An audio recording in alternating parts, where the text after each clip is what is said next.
السلام علیکم ورحمۃ اللہ وبرکاتہ الحمدللہ کفا وسلام علی عبادہ الذین اصطفى اما بعد اعوذ باللہ من الشیطان الرجیم بسم اللہ الرحمن الرحیم انما یرید اللہ لیذھب عنکم رجس اہل البیت ویطہرکم تطہیرا۔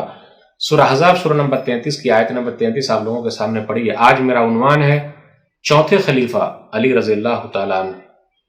یاد رکھیے گا، ابو بکر صدیق رضی اللہ تعالیٰ عنہ کی الف سے لے کر اور علی رضی اللہ تعالیٰ عنہ کی یا تک تمام صحابہ کرام سے ہم اہل سنت والجماعت محبت کرتے ہیں۔ اگر کوئی برا بھلا کہے گا تو سب سے پہلے اٹھنے والے ہم لوگ ہیں۔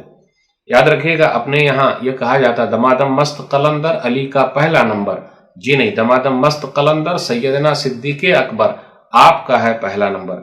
آج بات ان کی ہوگی جو داماد رسول ہیں، فاطمہ رضی اللہ تعالی عنہا کے سرتاج ہیں، نوجوانان جنت کے سردار حسن رضی اللہ تعالیٰ عنہ اور حسین رضی اللہ تعالیٰ عنہ کے باپ ہیں۔ چوتھے خلیفہ ابو تراب علی بن ابی طالب کا تذکرہ کرنے کی سعادت حاصل کر رہا ہوں۔ چند چیزیں میں آپ کے سامنے رکھوں گا۔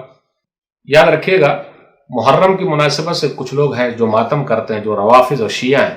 کچھ لوگ ہیں جو خوشی مناتے ہیں، جو نواسب خارجی ہیں۔ علی رضی اللہ تعالیٰ عنہ کو یہ لوگ برا بلا کہتے ہیں، حسین رضی اللہ تعالیٰ عنہ کو برا بلا کہتے ہیں۔ نعوذ باللہ، جو بھی برا بلا کہے گا ہم اس کو چھوڑنے والے نہیں ہیں۔ تینوں خلفاء کے بعد سب سے افضل جن کا مقام ہے وہ ہے علی رضی اللہ تعالیٰ عنہ۔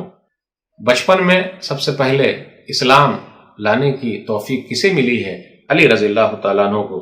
نبی صلی اللہ علیہ وسلم نے اپنا لعاب کس کے آنکھ میں ڈالا تھا؟ علی رضی اللہ تعالیٰ عنہ کو۔ نبی صلی اللہ علیہ وسلم کو غسل دینے، کفن دینے کا شرف کسے ملا ہے؟ علی رضی اللہ تعالیٰ عنہ کو۔ کوفہ کو اسلامی سلطنت کی راجدھانی کس نے بنایا؟ علی رضی اللہ تعالیٰ عنہ نے۔ ابو بکر نام سے، عمر نام سے، عثمان نام سے بڑی محبت تھی۔ اپنے بیٹے کا نام ابو بکر رکھا، عمر رکھا، عثمان رکھا۔ 586 حدیثیں ان سے مروی ہے۔ اب آئیے ذرا ان کی زندگی کے کچھ واقعات میں آپ کے سامنے رکھوں۔ نبی صلی اللہ علیہ وسلم نے دو کو اپنا سسر بنایا، ابو بکر صدیق رضی اللہ تعالیٰ عنہ کو، عمر بن خطاب رضی اللہ تعالیٰ عنہ، اور دو کو اپنا داماد بنایا، عثمان غنی رضی اللہ تعالیٰ عنہ کو اور علی رضی اللہ تعالیٰ عنہ کو۔ علی رضی اللہ تعالیٰ عنہ کے پاس 14 بیٹے اور 19 بیٹیاں تھیں، یعنی ٹوٹل 33 اولاد تھی۔ الطبقات الکبریٰ لابن سعد جلد نمبر 3 صفحہ نمبر 14۔ واقعہ کربلا کی مناسبت سے شیعہ لوگ ماتم کرتے ہیں، لیکن ناصبی اور خارجی لوگ خوشی مناتے ہیں۔ البدایہ والنہایہ جلد نمبر 8 صفحہ نمبر 599 اور 600۔ وقد آکس الرافضہ وشیعہ یوم عاشورہ النواصب۔ اس دن وہ لوگ کیا کرتے ہیں؟ قبروں کی زیارت کرتے ہیں، صدقہ و خیرات کرتے ہیں، زکوٰۃ نکالتے ہیں۔ اب آئیے ذرا علی بن ابی طالب رضی اللہ تعالیٰ عنہ کے بارے میں سنتے ہوئے چلے۔ نام علی بن ابی طالب رضی اللہ تعالیٰ نبی صلی اللہ علیہ وسلم کے چچا کے لڑکے ہیں۔ ماں کا نام فاطمہ بنت اسد، والد اور والدہ دونوں ہاشمی ہیں۔ ہجرت کے وقت 23 سال کے تھے۔ کنیت ابو الحسن ابو تراب، ابو الحسن کیونکہ حسن رضی اللہ تعالیٰ عنہ ان کے بڑے بیٹے ہیں۔ علی رضی اللہ تعالیٰ عنہ رسول اللہ صلی اللہ علیہ وسلم کے چچا زاد بھائی ہیں۔ 8 سال کی عمر ہی میں انہوں نے اسلام قبول کر لیا۔ نبی صلی اللہ علیہ وسلم نے ان کو اپنا داماد بنایا۔ المعجم الکبیر للطبرانی جلد نمبر 10 صفحہ نمبر 156، حدیث نمبر 10305۔ ان اللہ امرنی ان ازوج فاطمہ من علی۔ عبداللہ بن مسعود رضی اللہ تعالیٰ عنہ کہتے ہیں کہ نبی صلی اللہ علیہ وسلم نے فرمایا کہ اللہ تعالیٰ نے مجھے حکم دیا ہے کہ میں اپنی بیٹی فاطمہ کا نکاح علی رضی اللہ تعالیٰ عنہ سے کر دوں۔ ابو تراب، مٹی کے باپ، یہ لقب کب ملا؟ نبی صلی اللہ علیہ وسلم نے دیا ہے۔ صحیح بخاری کتاب الصلاۃ حدیث نمبر 441۔ سہل بن سعد رضی اللہ تعالیٰ عنہ کہتے ہیں کہ نبی صلی اللہ علیہ وسلم ایک دن اپنی بیٹی فاطمہ رضی اللہ تعالیٰ عنہ کے گھر گئے اور کہا، این ابن عمک، کہاں ہے چچا کا بیٹا؟ تو کہا، کان بینی و بینہ شیء فغاضبنی فخرج فلم یقل عندی، میرے اور ان کے درمیان کچھ انبن ہو گئی تو وہ غصہ ہو کر یہاں سے نکل گئے اور کچھ نہیں کہا۔ تو نبی صلی اللہ علیہ وسلم نے کہا، انظر این ہوا، دیکھو کہاں ہے وہ۔ مسجد میں گئے تو دیکھا موجود ہیں، تو رسول اللہ صلی اللہ علیہ وسلم آئے اور چادر جو آپ کے پہلو سے گری ہوئی تھی، جسم پر مٹی تک لگے ہوئے تھے، رسول اللہ صلی اللہ علیہ وسلم جسم سے مٹی کو، دھول کو جھاڑ رہے تھے اور کہہ رہے تھے، قم ابا تراب، قم ابا تراب، مٹی کے باپ اٹھ، مٹی کے باپ اٹھ۔ یہ بہت بہترین لقب تھا۔ کیا مقام ہے علی رضی اللہ تعالیٰ عنہ کا، علی مرتضیٰ کا، حیدر کرار کا، شیر خدا کا، کیا مقام ہے۔ علی رضی اللہ تعالیٰ عنہ سے کامل ایمان والا ہی محبت کرتا ہے۔ علی رضی اللہ تعالیٰ عنہ سے منافقی دشمنی کرتا ہے۔ صحیح مسلم کتاب الایمان حدیث نمبر 78۔ علی رضی اللہ تعالیٰ عنہ نے کہا اللہ یحبنی الا مؤمن ولا یبغضنی الا منافق، کہ مجھ سے پکا مومن ہی محبت کرتا ہے اور منافق مجھ سے نفرت کرتا ہے۔ نبی صلی اللہ علیہ وسلم نے علی رضی اللہ تعالیٰ عنہ کے مقام مرتبے کو بیان کرتے ہوئے کہا، سنن ترمذی کتاب المناقب حدیث نمبر 3712، ان علی منی وانا منہ وہو ولی کل مؤمن من بعدی، میں علی سے ہوں اور علی مجھ سے ہیں۔ نبی صلی اللہ علیہ وسلم نے کہا کہ علی مجھ سے ہے، میں علی سے ہوں، وہ میرے بعد ہر مومن کے دوست ہیں۔ نبی صلی اللہ علیہ وسلم نے فرمایا، سنن ترمذی کتاب المناقب حدیث نمبر 3713، من کنت مولا فعلی مولا، میں جس کا مولا ہوں علی اس کے مولا ہے۔ تو یہاں مولا کا مطلب کیا ہے؟ دوست۔ میں جس کا دوست ہوں علی اس کے دوست ہیں۔ محبت کرنے والا مراد لے سکتے ہیں، میں جس سے محبت کرتا ہوں علی اس سے محبت کرتے ہیں۔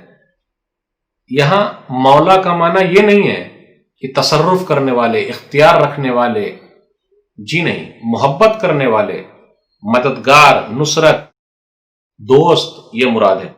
اگر بولیں گے تصرف کرنے والے ان کو بھی اختیار حاصل ہے تو یہ صحیح نہیں ہے، کیونکہ جہنم کو بھی کہا گیا مولا، ہی مولاکم وبئس المصیر، سورہ حدیث سورہ نمبر 57 آیت نمبر 15، کہ جہنم ہی ان کے لیے مولا ہے، یعنی جہنم ہی رفیق ہے، دوست ہے اور بہت برا ٹھکانہ ہے۔ تو پتہ چلا مولا علی مطلب یہ کہ علی رضی اللہ تعالیٰ عنہ دوست ہیں، محبت کرنے والے ہیں، یہ نہیں ہے کہ ان کو اختیار حاصل ہے، ورنہ جہنم کو کیا کہیں گے پھر۔ نبی صلی اللہ علیہ وسلم نے مقام مرتبے کو بیان کرتے ہوئے کہا، سنن ترمذی کتاب المناقب حدیث نمبر 3719، علی منی وانا من علی، علی مجھ سے ہے میں علی سے ہوں۔ پھر آگے کہا، میری طرف سے عہد و نقض، میرے اور علی کے سوا کوئی دوسرا ادا نہیں کر سکتا۔ اس سے بالکل مراد کیا ہے؟ کچھ لوگ کہتے ہیں کہ یہ حدیث سے مراد علی رضی اللہ تعالیٰ عنہ خلافت کے زیادہ حقدار ہے، کہ علی مجھ سے ہے میں علی سے ہوں۔ لیکن سوال یہ پیدا ہوتا ہے کہ علی رضی اللہ تعالیٰ عنہ نے تینوں خلفاء پر بیعت کیوں کی؟ انہوں نے یہ کیوں نہیں کہا میں خلافت کا حقدار ہوں؟ اور یہ جملہ جو ہے نبی صلی اللہ علیہ وسلم کا کہ میں علی سے ہوں علی مجھ سے ہیں، کیا اس سے پتہ چلتا کہ آپ خلیفہ بنیں گے؟ ایسے ملتے جلتے الفاظ نبی صلی اللہ علیہ وسلم نے دوسرے لوگوں کے لیے بھی کہے ہیں، تو کیا وہ لوگ بھی خلیفہ ہو جائیں گے؟ صحیح مسلم کتاب و فضائل الصحابہ حدیث نمبر 2472، جلیبیب کے بارے میں نبی صلی اللہ علیہ وسلم نے فرمایا، ھذا منی وانا منہ، وہ مجھ سے ہیں میں ان سے ہوں، وہ مجھ سے ہیں میں ان سے ہوں۔ تو کیا جلیبیب رضی اللہ تعالیٰ عنہ بولتے تھے کہ میں خلافت کا حقدار ہوں؟ بولیں گے؟ وہ تو بیچارے شہید ہو گئے غزوہ احد میں۔ اسی طرح ایک قبیلہ تھا اشریین، اس کے بارے میں بھی نبی صلی اللہ علیہ وسلم نے فرمایا، فہم منی وانا منہم، صحیح بخاری کتاب الشریک حدیث نمبر 2486، کہ وہ لوگ مجھ سے ہیں میں ان سے ہوں۔ تو کیا وہ قبیلے والے بھی کہیں گے کہ جی یہ جملہ میرے لیے کہا گیا تو ہم لوگوں کو خلیفہ بننا ہے؟ یاد رکھیے گا علی رضی اللہ تعالیٰ عنہ کے بارے میں نبی صلی اللہ علیہ وسلم نے فرمایا، حسن اور حسین رضی اللہ تعالیٰ عنہ سے افضل ہے۔ سنن ابن ماجہ مقدمہ حدیث نمبر 118، الحسن والحسین سیدہ شباب اہل الجنہ وابوہما خیر منہما، حسن اور حسین رضی اللہ تعالیٰ عنہ نوجوانان جنت کے سردار ہیں اور ان دونوں کے ابا ان دونوں سے بہتر ہیں۔ ایک جو روایت بیان کی جاتی ہے کہ میں دار الحکمہ ہوں اور علی دروازہ ہیں، تو یہ حدیث ضعیف ہے، صحیح نہیں ہے۔ سنن ترمذی کتاب المناقب حدیث نمبر 3723، انا دار الحکمہ و علی بابوہا، امام ترمذی رحمہ اللہ نے کہا ھذا حدیث غریب منکر، یہ صحیح روایت نہیں ہے۔ ایک دوسری حدیث بیان کی جاتی ہے کہ میں علم کا شہر ہوں اور علی اس کے دروازہ ہیں، مستدرک حاکم کتاب معرفت الصحابہ حدیث نمبر 4637، انا مدینۃ العلم و علی بابوہا۔ یاد رکھیے گا امام ذہبی رحمہ اللہ نے میزان الاعتدال میں کہا، ترجمہ نمبر 2052 میں، جلد نمبر 2 صفحہ نمبر 145 میں، جعفر بن محمد فیہ جہال ھذا موضوع، یہ روایت موضوع ہے، گڑی ہوئی ہے۔ یاد رکھیے گا علی رضی اللہ تعالیٰ عنہ اہل بیت میں سے ہیں، صحیح مسلم کتاب و فضائل الصحابہ حدیث نمبر 2404، اللہ کے رسول صلی اللہ علیہ وسلم نے علی رضی اللہ تعالیٰ عنہ کو، فاطمہ رضی اللہ تعالیٰ عنہا کو، حسن اور حسین رضی اللہ تعالیٰ عنہما کو بلایا اور کہا، اللہم ہؤلاء اہلی، اے اللہ یہ سب میرے اہل میں سے ہیں، تو یہ اہل بیت میں سے ہیں، علی رضی اللہ تعالیٰ عنہ عشر مبشرہ میں سے ہیں، 10 خوش نصیب صحابہ میں سے جن کو دنیا ہی میں جنت کی بشارت ملی ہے۔ سنن ترمذی کتاب المناقب حدیث نمبر 3748۔ کیا مقام ہے علی رضی اللہ تعالیٰ عنہ کا، کتنے بہادر ہیں۔ 2 ہجری میں غزوہ بدر میں ہراول دستے میں شامل ہیں، یعنی آگے ہیں۔ مشرکین نے 3 بہادر بھیجے، عتبہ، شیبہ، ولید، تو نبی صلی اللہ علیہ وسلم نے بھی بھیجا 3 کو، عوف بن افرا، معوذ بن افرا، عبداللہ بن رواحہ۔ لیکن مشرکین کی طرف سے جو 3 آئے تھے ان لوگوں نے کہا کہ نہ، ہم اپنے چچیروں کو دیکھنا چاہتے ہیں، رشتہ داروں کو۔ تو نبی صلی اللہ علیہ وسلم نے عبیدہ بن حارث، حمزہ رضی اللہ تعالیٰ عنہ، علی رضی اللہ تعالیٰ عنہ، ان تینوں کو بھیجا۔ سنن ابی داؤد کتاب الجہاد حدیث نمبر 2665۔ نبی صلی اللہ علیہ وسلم فرمایا قم یا حمزہ، قم یا علی، قم یا عبیدہ بن حارث۔ حمزہ نے شیبہ کا کام تمام کیا، علی نے رضی اللہ تعالیٰ عنہ ولید کو آڑو ہاتھوں لیا، عبیدہ کو زخم لگا اور عتبہ واصل جہنم ہو گیا۔ 3 ہجری میں غزوہ احد کے موقع پر جواں مردی اور بہادری کا مظاہرہ کیا۔ مصعب بن عمیر کے شہید ہونے کے بعد جھنڈا کس کے ہاتھ میں دیا تھا؟ نبی صلی اللہ علیہ وسلم نے علی رضی اللہ تعالیٰ عنہ کے ہاتھ میں دیا تھا۔ نبی صلی اللہ علیہ وسلم کے دندان مبارک شہید ہوئے، خون نکل رہا تھا، تو فاطمہ رضی اللہ تعالیٰ عنہ صاف کر رہی تھی، تو پانی کون بہا رہے تھے؟ علی رضی اللہ تعالیٰ عنہ۔ صحیح بخاری کتاب المغازی حدیث نمبر 4075۔ کانت فاطمہ تغسلہ علی بن ابی طالب یسکب الماء بالمجن، وہ پانی بہا رہے تھے۔ شوال 5 ہجری میں غزوہ خندق کے موقع پر یاد کیجئے علی رضی اللہ تعالیٰ عنہ کی بہادری سامنے آئی۔ کفار جو تھے 10,000 کا لشکر لے کر آ گئے، پہلوان تھا ان کا، بہادر تھا، عمرو بن عبد ود، وہ چیلنج کر رہا تھا۔ معلوم ہے اس کے چیلنج کو کس نے سویکار کیا؟ علی بن ابی طالب رضی اللہ تعالیٰ عنہ نے۔ السنن الکبریٰ بہقی کتاب السیر جلد نمبر 9 صفحہ نمبر 132 حدیث number 18350۔ Amr bin Abdul with بولا کوئی ہے جو میرا مقابلہ کرے؟ میں یبارز، علی رضی اللہ تعالیٰ عنہ نے کہا انا لہا یا نبی اللہ، میں ہوں۔ تو نبی صلی اللہ علیہ وسلم فرمایا جانتے نہیں ہو یہ عمرو بن عبد ود ہے، پہلوان ہے، اس لیے علی بیٹھ جاؤ۔ عمرو بن عبد ود نے پھر کہا این جنتکم التی تزعمون انہ من قتل منکم دخلہا، ارے کہاں ہے وہ جنت جس کے بارے میں تم کہتے ہو شہید ہوگے تو اس میں داخل ہو جاؤ گے، کہاں ہے دکھاؤ؟ علی رضی اللہ تعالیٰ نے پھر کہا انا یا رسول اللہ، اللہ کے رسول صلی اللہ علیہ وسلم میں جاتا ہوں۔ نبی صلی اللہ علیہ وسلم فرمایا اجلس، بیٹھ جائیے۔ تیسری بار للکارا تو علی رضی اللہ تعالیٰ نے کہا یا رسول اللہ انا، میں، جانتے نہیں ہو؟ ارے وہ عمرو بن عبد ود ہے، پہلوان ہے وہ۔ عمرو بن عبد ود نے کہا من ان، تم کون ہو؟ تو علی رضی اللہ تعالیٰ نے کہا انا علی، میں علی ہوں، علی بن ابی طالب۔ عمرو بن عبد ود نے کہا غیرک یبن اخی من اعمامک من هو اسن منک فانی اکرہ ان احریق دمک، تمہارے علاوہ کوئی اور ہو تو ذرا اس کو بھیجو، بڑے بزرگوں کو، ہم ان سے لڑنا نہیں چاہتے، تم جیسے سے نہیں، تم سے جو بزرگ ہیں ان کو ذرا بھیجو، میں تمہارا خون بہانا نہیں چاہتا۔ علی رضی اللہ تعالیٰ عنہ نے کیا جواب دیا؟ لیکن واللہ ما اکرہ ان احریق دمک، لیکن اللہ کی قسم مجھے تمہارا خون بہانے میں ذرہ برابر کچھ بھی کراہت نہیں ہے۔ وضربہ علی حبل العاتق، مارا اور اس کے بعد پچھاڑ دیا۔ لوگوں نے نعرہ تکبیر بلند کیا، دیکھا آپ نے، اس لیے شیر خدا ہے۔ 7 ہجری کا واقعہ ہے، غور کیجئے، غزوہ خیبر، مرحب کے قلعے کو کس نے فتح کیا ہے؟ علی رضی اللہ تعالیٰ عنہ نے۔ صحیح بخاری کتاب و فضائل اصحاب النبی حدیث نمبر 3701۔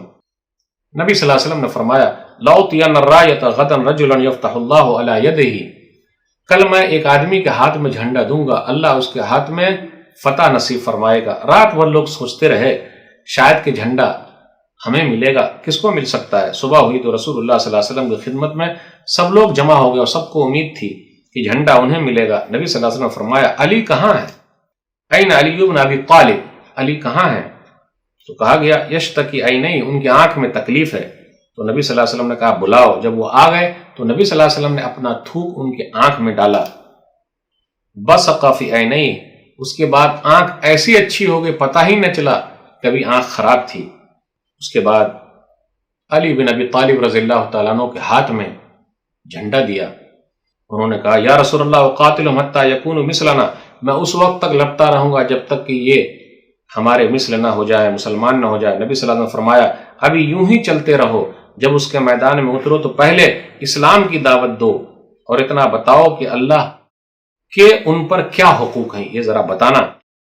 اس کے بعد نبی صلی اللہ علیہ وسلم نے فرمایا اللہ کی قسم فواللہ لان یہدی اللہ بک رجلا واحدا خیر لک من ان یکون لک حمر النعم، اگر اللہ تعالیٰ تمہارے ذریعے ایک آدمی کو بھی ہدایت دے دے تو یہ لال اونٹ سے بہتر ہے۔ اس زمانے میں لال اونٹ بہت اہم ہوا کرتا تھا۔ مرحب کو اپنی طاقت پر بڑا ناز تھا۔ صحیح مسلم کتاب الجہاد حدیث نمبر 1807، سلمہ بن اکوا رضی اللہ تعالیٰ عنہ سے روایت ہے، مرحب نے کہا خیبر جانتا ہے کہ میں مرحب ہوں، اسلحہ سے لیس ہوں، بہادر تجربہ کار ہوں، جب جنگ چھڑنے لگتی ہے قد علمت خیبر انی مرحب شاکی السلاح بطر المجرب اذا الحروب اقبلت تلہب۔ تو علی رضی اللہ تعالیٰ عنہ نے کیا کہا، میں وہ ہوں کہ میری ماں نے میرا نام حیدر رکھا ہے، اس شیر کی طرح جو جنگلوں میں ڈراؤنی صورت میں ہوتا ہے، میں لوگوں کو ایک ساکھ کے بدلے اس سے بڑا پیمانہ دیتا ہوں۔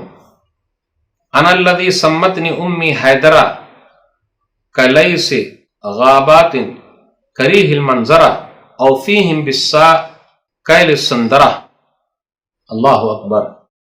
پھر علی نے مرحب کے سر پر ایک ضرب لگائی تو وہ قتل ہو گیا، یعنی علی رضی اللہ تعالیٰ عنہ نے قتل کر دیا۔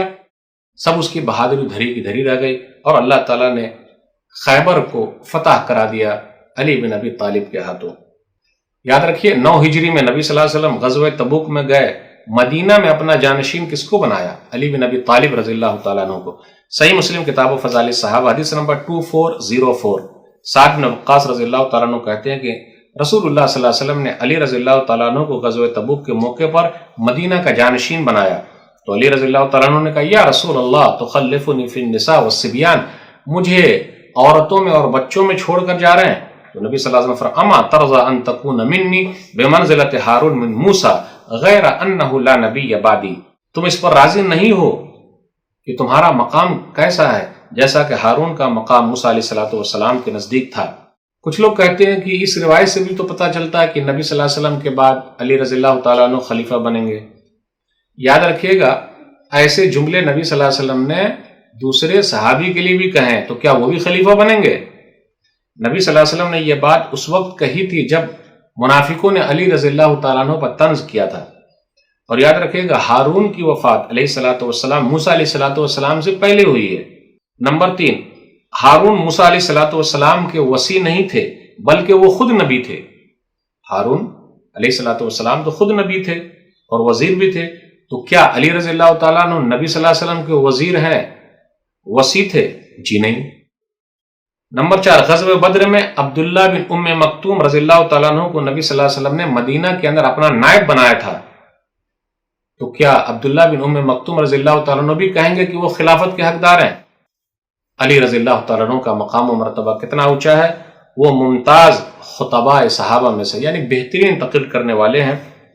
نبی صلی اللہ علیہ وسلم نے ان کے لیے دعا کر دی ہے۔ مسند احمد جلد نمبر 1 صفحہ نمبر 151 حدیث نمبر 1287، یا نبی اللہ انی لست باللسن ولا بالخطیب، میں فصیح اللسان خطیب نہیں ہوں، میں اچھا خطیب نہیں ہوں، تقریر نہیں کر سکتا۔ تو نبی صلی اللہ علیہ وسلم دعا کی فانطلق فإن اللہ یثبت لسانک ویہدی قلبک، جائیے آپ، اللہ تعالیٰ آپ کی زبان میں وہ طاقت دے دے اور آپ کے دل کو ہدایت دے دے، آپ بہترین تقریر کریں گے۔ 10 ہجری میں نبی صلی اللہ علیہ وسلم کے ساتھ حجۃ الوداع میں موجود تھے علی رضی اللہ تعالیٰ عنہ۔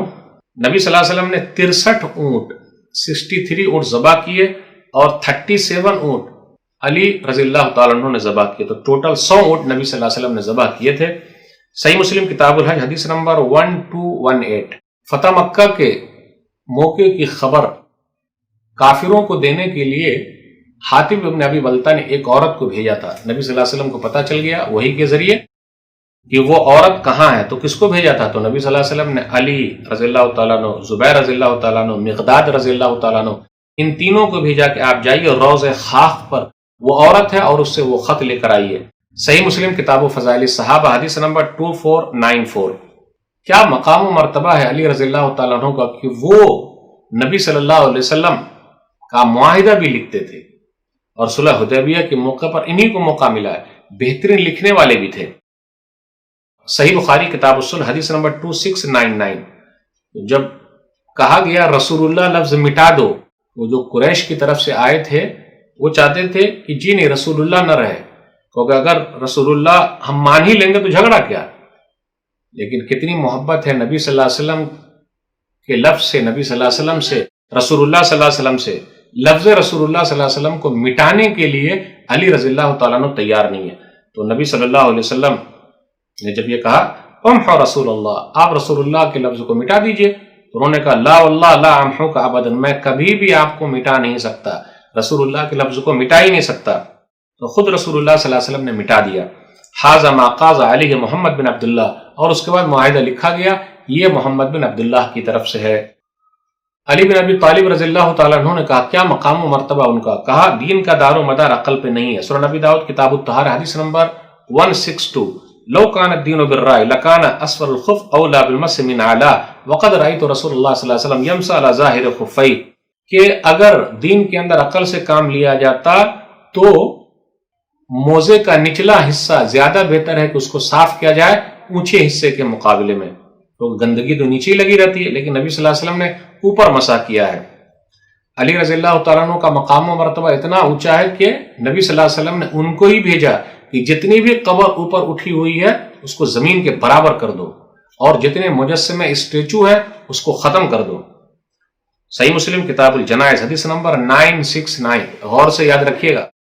ابو حیاج اسدی سے علی بن ابی طالب رضی اللہ تعالیٰ عنہ نے کہا الا ابعثک علی ما بعثنی علیہ رسول اللہ صلی اللہ علیہ وسلم اللہ تدع تمثالا الا تمستہ ولا قبرا مشرفا الا سویتہ۔ ابو حیاج اسدی سن لو، میں تمہیں بھیج رہا اس مہم پر جس مہم پر مجھے رسول اللہ صلی اللہ علیہ وسلم نے بھیجا تھا، کسی بھی تصویر مجسمے اسٹیچو کو نہ دیکھنا مگر ختم کر دینا، اور اونچی قبر جہاں ملے اس کو زمین کے برابر کر دینا۔ تو کیا علی رضی اللہ تعالیٰ نے حکم دیں گے قبہ بنایا جائے، قبروں پر بڑی بڑی بلڈنگیں بنائی جائے؟ ان کو تو یہ حکم ملا تھا نبی صلی اللہ علیہ وسلم کی طرف سے، قبر جو اٹھی ہوئی اس کو زمین کے برابر کر دو۔ اب کوئی علی رضی اللہ تعالیٰ عنہ کے اس عمل پر عمل کرتا ہے تو لوگ اس کو بولتے گہرے محبت ہی نہیں ہے۔ علی رضی اللہ تعالیٰ عنہ نے ابو بکر رضی اللہ تعالیٰ عنہ کے ہاتھ پر بیعت کی ہے۔ مستدرک حاکم کتاب معرفت الصحابہ حدیث نمبر 4422۔ پھر اسی طرح مستدرک حاکم کتاب معرفت الصحابہ حدیث نمبر 4457۔ ابو سعید خدری رضی اللہ تعالیٰ عنہ گواہ ہیں۔ علی رضی اللہ تعالیٰ عنہ آئے، ابو بکر صدیق رضی اللہ تعالیٰ عنہ نے بلا بھیجا، کہا ابن عم رسول اللہ وخطن اردت ان تشق عصا المسلمین، نبی صلی اللہ علیہ وسلم کے چچا کے لڑکے، نبی صلی اللہ علیہ وسلم کے داماد، آپ مسلمانوں کی جمعیت کو توڑنا چاہتے ہیں؟ تو علی رضی اللہ تعالیٰ عنہ نے کہا لا تثریب یا خلیفۃ رسول اللہ فبایعہ، جی نہیں، ایسی کوئی بات نہیں، رسول اللہ صلی اللہ علیہ وسلم کے خلیفہ، اور اس کے بعد انہوں نے بیعت کر لی۔ اور خود علی رضی اللہ تعالیٰ عنہ نے ابو بکر صدیق رضی اللہ تعالیٰ عنہ کی تعریف کرتے ہوئے کہا تھا، مستدرک حاکم کتاب معرفت الصحابہ حدیث نمبر 4422، ما غضبنا الا لأننا قد اخرنا عن المشاورہ وإنا نرى ابا بکر احق الناس بها بعد رسول اللہ صلی اللہ علیہ وسلم انه لصاحب الغار وثانی اثنین وإنا لنعلم بشرفه وكبره ولقد امره رسول اللہ صلی اللہ علیہ وسلم بالصلاة بالناس وهي حی۔ غصہ ہونے کی کیا بات ہے؟ مشورے میں ذرا کچھ کام تھا اس لیے پیچھے رہا، یعنی نبی صلی اللہ علیہ وسلم تو غسل دینا، کفن دفن اس کی تیاری میں تھے، اور میں جانتا ہوں ابو بکر صدیق رضی اللہ تعالیٰ عنہ سب سے بہتر ہیں رسول اللہ صلی اللہ علیہ وسلم کے بعد، کیونکہ یہ غار یار ہیں اور دو کے دوسرے ہیں، اور میں ان کی عزت اور شرف کو جانتا ہوں، اور رسول اللہ صلی اللہ علیہ وسلم نے اپنی زندگی ہی میں ابو بکر صدیق رضی اللہ تعالیٰ عنہ کو نماز پڑھانے کے لیے آگے بڑھایا تھا۔ دیکھا آپ نے کتنی محبت ہے ابو بکر صدیق رضی اللہ تعالیٰ عنہ، ان کی خلافت کو تسلیم کر رہے ہیں، ان کے ہاتھ پر بیعت کر رہے ہیں۔ پھر اسی طریقے سے زبیر رضی اللہ تعالیٰ عنہ بھی جو پیچھے رہے تھے انہوں نے بھی بیعت کر لی۔ ابو بکر صدیق رضی اللہ تعالیٰ عنہ نے کہا، المستدرک حاکم حدیث نمبر 4457، ابن عمت رسول اللہ وحواری اردت ان تشق عصا المسلمین، رسول اللہ صلی اللہ علیہ وسلم کے حواری، کیا آپ چاہتے کہ مسلمانوں کی جماعت میں جدائی ہو جائے؟ اللہ تصرف یا خلیفۃ رسول اللہ فبایعہ، ایسی کوئی بات نہیں ہے، اور اس کے بعد ان دونوں نے بیعت کر لی۔ اس لیے یہ کہنا دمادم مست قلندر علی کا پہلا نمبر، یہ صحیح نہیں ہے۔ دمادم مست قلندر سیدنا صدیق اکبر آپ کا ہے پہلا نمبر۔ فدق کی زمین اور خیبر کا حصہ اور فاطمہ رضی اللہ تعالی عنہا کا واقعہ، ابو بکر صدیق رضی اللہ تعالی عنہ کا واقعہ، یہ جو بیان کیا جاتا ہے کہ فاطمہ رضی اللہ تعالی عنہ نے ابو بکر صدیق رضی اللہ تعالیٰ عنہ کو چھوڑ دیا، فہجرتہ فاطمہ، صحیح بخاری حدیث نمبر 6726۔ حافظ ابن کثیر رحمۃ اللہ علیہ کیا کہتے ہیں؟ البدایہ و نہایہ جلد نمبر 5 صفحہ نمبر 300۔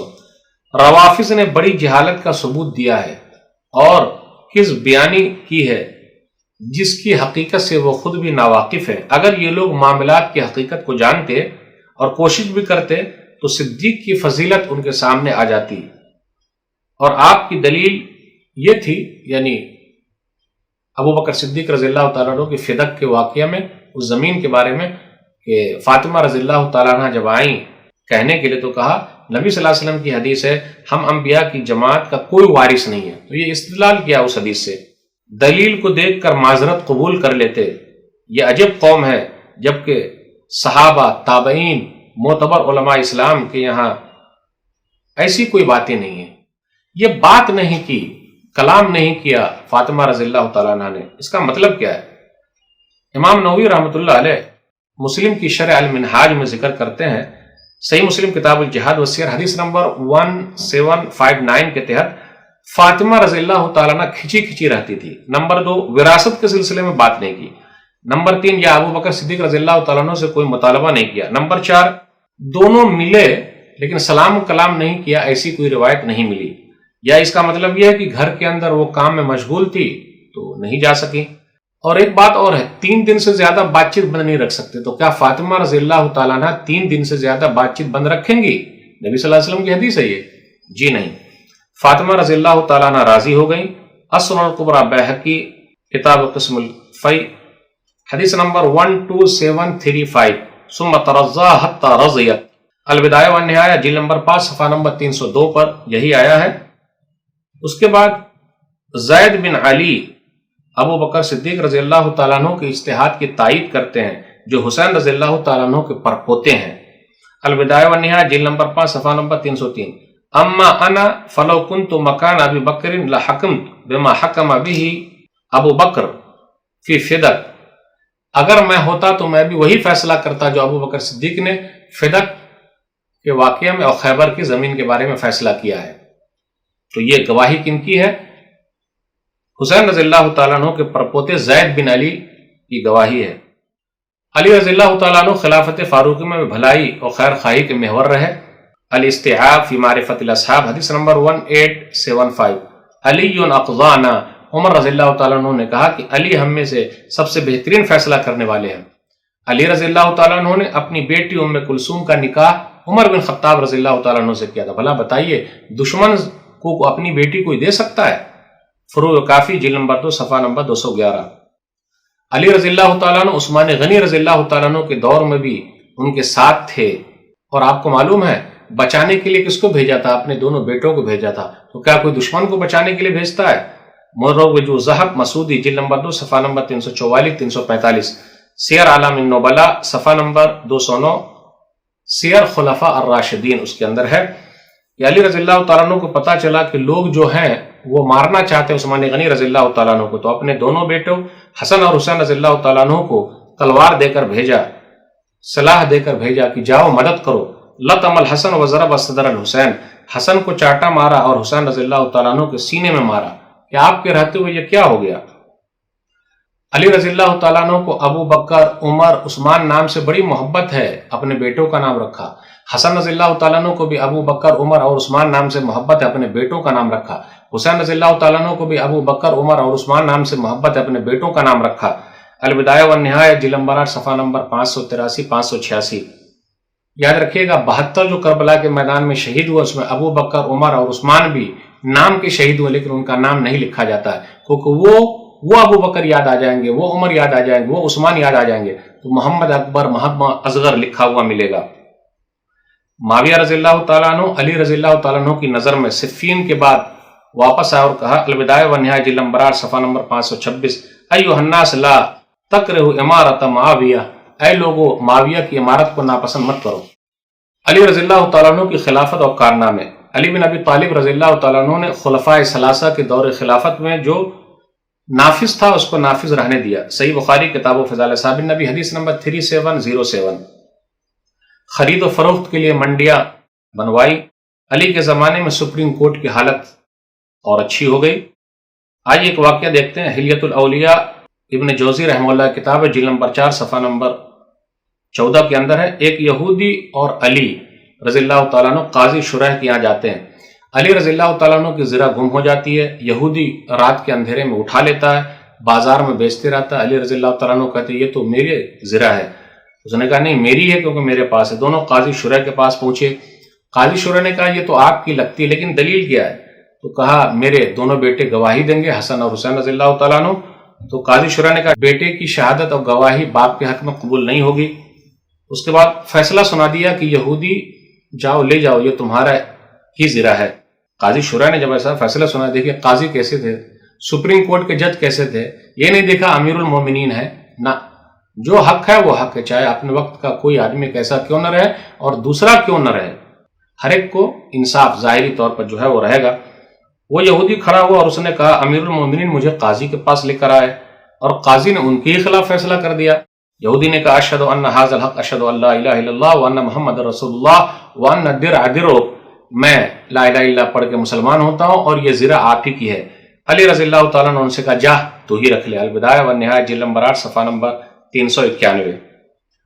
اب آئیے دیکھتے ہیں 36 ہجری میں جنگ جمل علی رضی اللہ تعالیٰ عنہ اور عائشہ رضی اللہ تعالیٰ عنہ کے درمیان کیوں ہے؟ عثمان غنی کے خون کا بدلہ لیا جائے۔ دونوں طرف سے 10,000 کے قریب لوگ مارے گئے۔ البدایہ والنہایہ جلد نمبر 7 صفحہ نمبر 262 پر یہ واقعہ ہے۔ وَكَانَ مَجْمُوعُ مَنْ قُتِلَ يَوْمَ الْجَمَلِ مِنَ الْفَرِيقَيْنِ 10,000، 10,000 کے قریب مسلمان شہید ہوئے۔ جنگ جمل پر علی رضی اللہ تعالیٰ عنہ کا افسوس۔ البدایہ والنہایہ جلد نمبر 7 صفحہ نمبر 257۔ یا حسن لیت اباک مات منذ 20 سنہ، حسن تیرے ابا 20 سال پہلے ہی مر چکے ہوتے۔ 37 ہجری میں جنگ صفین علی رضی اللہ تعالیٰ عنہ اور معاویہ رضی اللہ تعالیٰ عنہ کے درمیان۔ وجہ کیا ہے؟ عثمان غنی کے خون کا پہلے بدلہ لیا جائے۔ دونوں طرف سے 70,000 کے قریب لوگ شہید ہوئے۔ البدایہ والنہایہ جلد نمبر 7 صفحہ نمبر 293۔ قتل من الفریقین فیما ذکرہ غیر واحد 70,000۔ جنگ صفین ہی سے خوارج جو ہے وہ الگ ہو گئے۔ خوارج کی نشانیاں کیا ہے؟ ان کی تلاوت کے قرآن کے آگے تمہاری تلاوت کچھ نہیں ہوگی، ان کی نماز کے آگے تمہاری نماز کچھ نہیں ہوگی، ان کے روزے کے آگے تمہارے روزے کچھ نہیں ہوں گے، اسلام سے نکل جائیں گے جیسے تیر کمان سے نکل جاتا ہے۔ یہ لوگ مسلمانوں کو قتل کر کے خوش ہوں گے۔ صحیح مسلم کتاب الزکاۃ حدیث نمبر 1064۔ 3 دن تک عبداللہ بن عباس رضی اللہ تعالیٰ عنہ نے ان لوگوں سے مناظرہ کیا تو 4,000 کے قریب لوگ واپس آ گئے، وہ لوگ 8,000 چلے گئے تھے۔ مسئلہ کیا تھا؟ علی رضی اللہ تعالیٰ عنہ اور معاویہ رضی اللہ تعالیٰ عنہ کے درمیان جو بات چل رہی تھی، جنگ ہوئی تھی، تو معاویہ رضی اللہ تعالیٰ عنہ کی طرف سے لوگوں نے قرآن کو اٹھا لیا اور کہا قرآن ہی کے ذریعے فیصلہ ہوگا، اور 2 آدمی چنے گئے، ابو موسیٰ اشعری اور عمرو بن عاص رضی اللہ تعالیٰ عنہ، یہ دونوں جو فیصلہ کر دیں گے بس وہی ہوگا۔ تو اب خوارج کو یہ اعتراض تھا کہ کوئی انسان کیسے فیصلہ کر سکتا ہے۔ 3 اعتراضات تھے۔ مسند احمد جلد نمبر 1 صفحہ نمبر 86 اور 87، حدیث نمبر 656۔ پھر اسی طرح یہ پورا واقعہ ہے، 3 اعتراضات اور تینوں کا جواب عبداللہ بن عباس رضی اللہ تعالیٰ عنہ نے خوارج کو کیسے دیا۔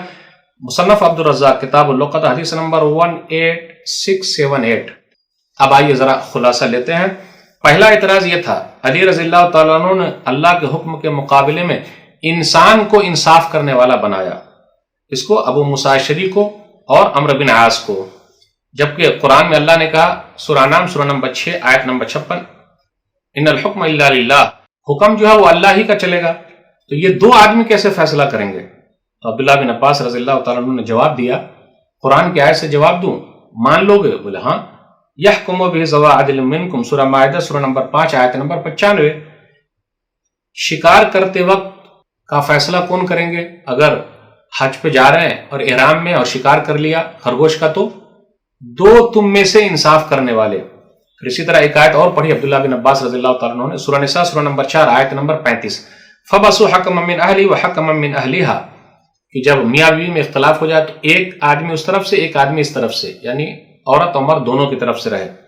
تو پوچھا یہ بتاؤ کہ خرگوش کے قتل میں اور عورت کے معاملے میں انسانوں کو حکم دیا جا رہا ہے کہ ان سے فیصلہ لیا جائے، تو بھلا بتاؤ یہ بہتر ہے یا مسلمانوں کے باہمی معاملات کی درستگی یہ بہتر ہے؟ اسی لیے تو دو آدمی کو چنا گیا تاکہ وہ فیصلہ کر لیں. اور فیصلہ کون کریں گے؟ انسان ہی میں سے لوگ کریں گے، قرآن کو سامنے رکھ کے کریں گے. وہ لوگ مان گئے. دوسرا اعتراض اس کا جواب یہ تھا، عبداللہ بن عباس رضی اللہ تعالیٰ عنہ کا اعتراض یہ تھا خوارج کا، انہوں نے ایک گروہ سے لڑائی کی، ان لوگوں کو بھی قتل کیا، لیکن نہ تو کسی کو قید کیا نہ مال غنیمت لیا. اگر وہ مومن ہے تو پھر انہوں نے ہمارے لیے ان سے لڑائی کرنا کیسے جائز ہے؟ پھر اسی طرح کسی کو قیدی کیوں نہیں بنایا گیا؟ بھائی جب لڑے ہیں معاویہ رضی اللہ تعالیٰ عنہ کے لوگوں سے تو قیدی کیوں نہیں بنائے گئے؟ پھر اسی طرح عائشہ رضی اللہ تعالیٰ عنہا کی فوج سے تو کیوں نہیں قیدی بنائے گئے؟ عبداللہ بن عباس رضی اللہ تعالیٰ عنہ نے کہا، کیا تم اپنی امی ام المؤمنین کو قیدی بنانے کو تیار ہو جاؤ گے؟ اگر ماں نہیں مانو گے تو اسلام سے نکل جاؤ گے، اور ماں مانو گے پھر قیدی بناؤ گے پھر بھی اسلام سے نکل جاؤ گے.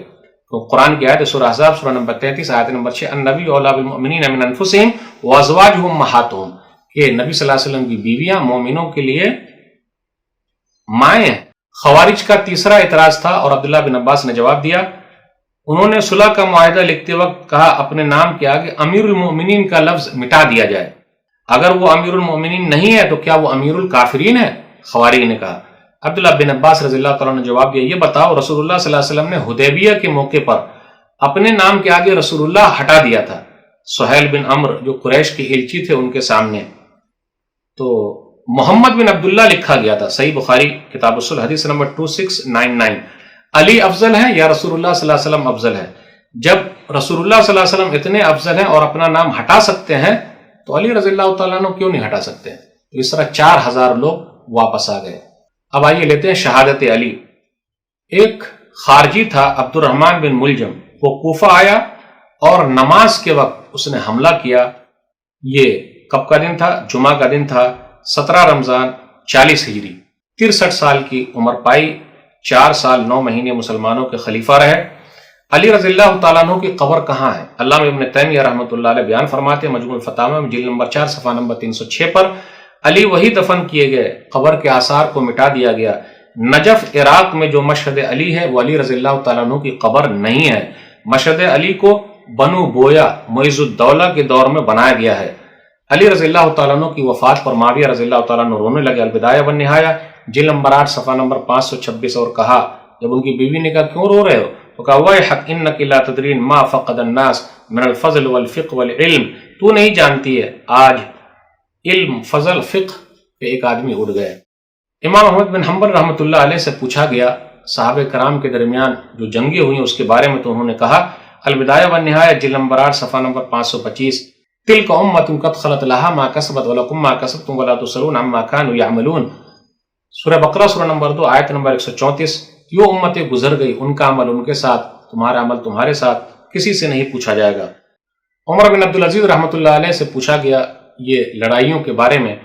الجامع لحکام القرآن جلد نمبر 16 صفحہ نمبر 322 سورہ حجرات کی آیت نمبر 9 کے تحت ہے، تلک دماء اللہ، وہ بہترین خون تھے، طہر اللہ منہا یدی فلا اغضب بہا لسانی، اللہ نے میرے ہاتھ کو اس سے پاک رکھا، میں اپنی زبان کو خراب نہیں کروں گا. تو پتہ یہ چلا ان لوگوں کا عمل ان کے ساتھ تھا. ہمیں اور آپ کو زبان کھولنے کی ضرورت نہیں ہے ورنہ ہم کہیں بھی پھنس سکتے ہیں. تو یہ چند باتیں تھی علی رضی اللہ تعالیٰ عنہ کے تعلق سے. اللہ سے دعا ہے کہ اللہ تمام صحابہ کی محبت ہمارے دلوں میں بھر دے، کوٹ کوٹ کر بھر دے، اہل بیت کی محبت بھر دے، علی بن ابی طالب رضی اللہ تعالیٰ عنہ سے سچی محبت کرنے والا بنا دے. آمین. ربنا اغفر لنا ولاخواننا الذين سبقونا بالایمان ولا تجعل في قلوبنا غلا للذين آمنوا ربنا انك رؤوف رحيم. آمین. والسلام علیکم ورحمۃ اللہ وبرکاتہ.